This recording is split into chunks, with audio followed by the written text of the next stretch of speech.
last section, 9.9. This is the last section of chapter 9, alright?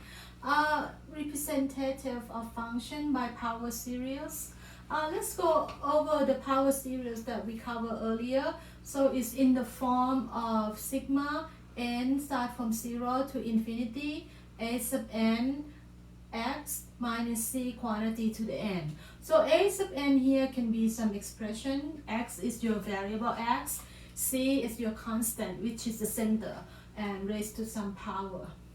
Now let's look at this first example. Find a geometric power series of the function center at 0. When you say center at 0, it means c is equal to 0. So you have this function here. F of x is equal to 1 over 4 minus x.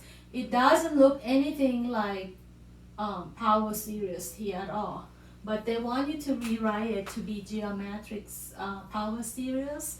Let's look at the geometric power series here. Is in the form of sigma n from 0 to infinity a times r to the n, or equal to a over 1 minus r. So I have to put it in this form. So originally I have 1 over 4 minus x. I leave the numerator alone. On the denominator, I factor out the 4. I factor out the 4 from the denominator.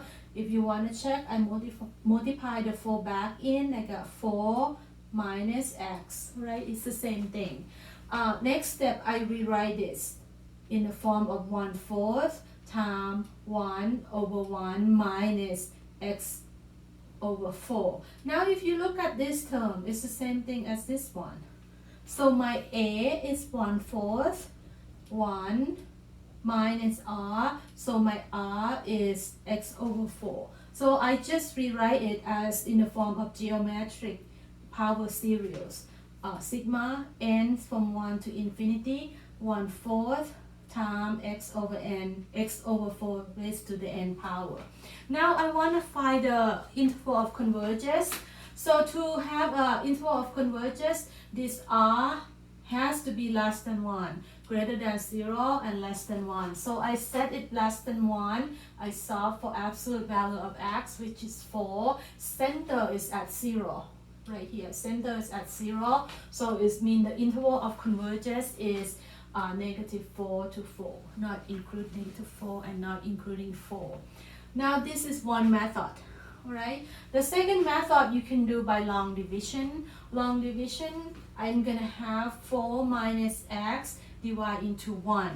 So I have to get rid of 1. I'm thinking what times 4 and get 1 is 1/4. If you multiply 1/4 to 4, you get 1. But you also have to multiply 1/4 to negative x. Then I have negative x over 4. Distribute the minus in, the 1 cancel out. Distribute the minus in, I have x over 4 here. Now I have to get rid of x over 4. What do I multiply to 4 and get x over 4? I have to multiply by x over 16 and repeat the same step, and it's going to keep on going. Now if you look at this series, I can write it as sigma n from 0, n start from 0 to n, 1/4 times x over 4 to the n. Alright, let's see more example. Hi everyone, let's continue our example. Again, I want to write this function as a geometric series, right? But now the center is at -2. Remember, c is your center. If it's 0, you just have x to some power. Now we want the center at -2. I will try to show you different technique, and again, my way is not the only way, but make sure if you do differently, your algebra is correct.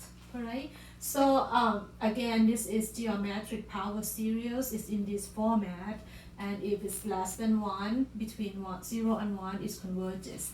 Now I have this function. I need to have something x plus 2 because my center is -2. So what I did, I rewrite the denominator as 8 minus x minus 2. And that is the same thing as 8 minus x plus 2 because I want to have center at -2. So I have x minus 2. So my center is -2. That's the reason I'm doing that. After that, I will find my way to write in this form.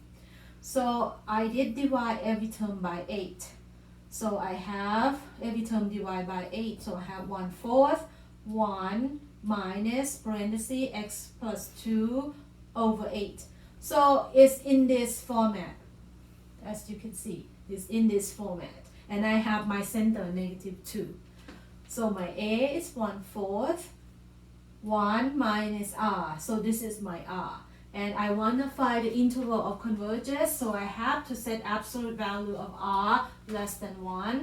I multiply both sides. I factor 8 out. Factor the 8 out. Multiply both sides by 8. Then I get this. So center -2. Radius is 8. Center -2. Then I have interval -10 and 6. That's the interval of convergence. Right? Now let's look at the next example. Again, I want to have a power series with this function and center at 2. So basically, when you say I need center of 2, I need to have x minus 2 somewhere to some power.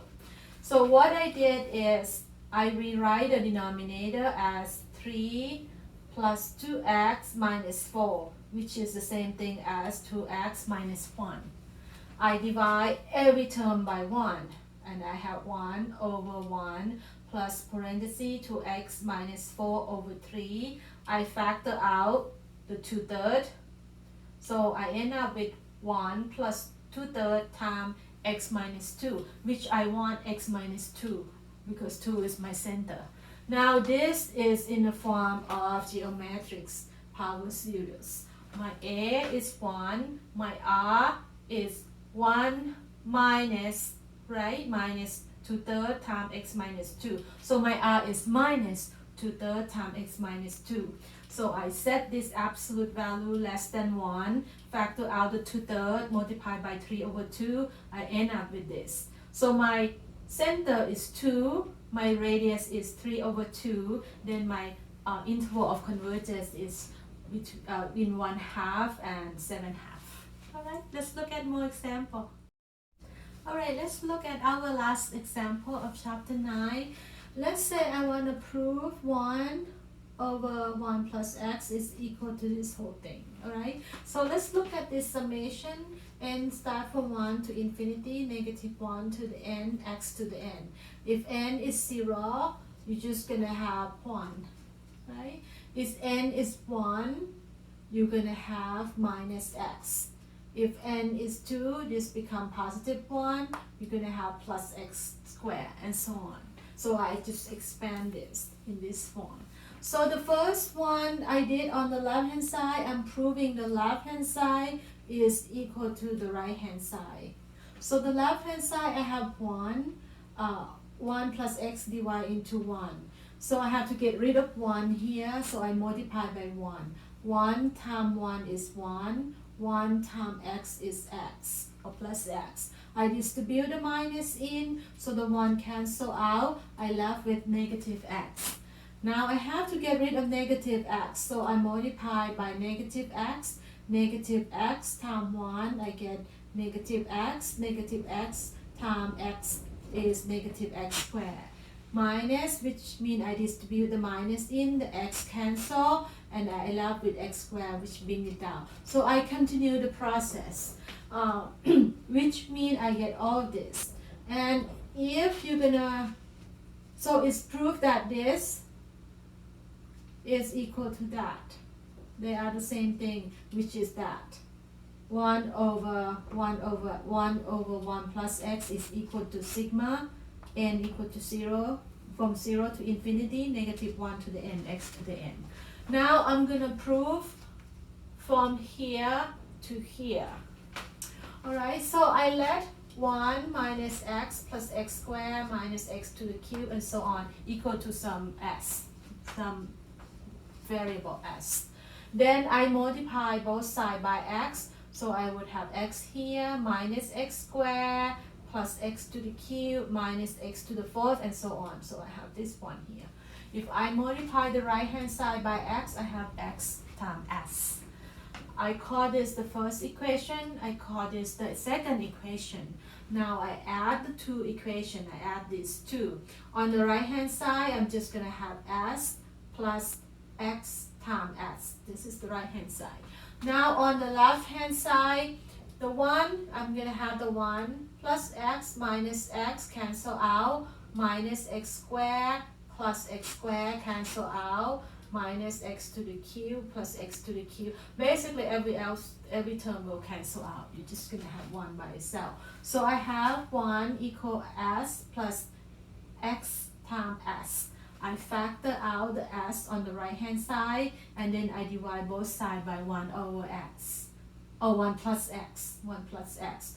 I move things a little bit here, then my s going to equal to 1 over 1 plus s. But my s, I declared here, my s is equal to this whole thing right here, which is equal to 1 over 1 plus x. So I just proved that this and this are equal to each other. So if you do the homework, you can apply this anytime that is convenient or sweet. Alright, I'll see you in chapter 10. Bye.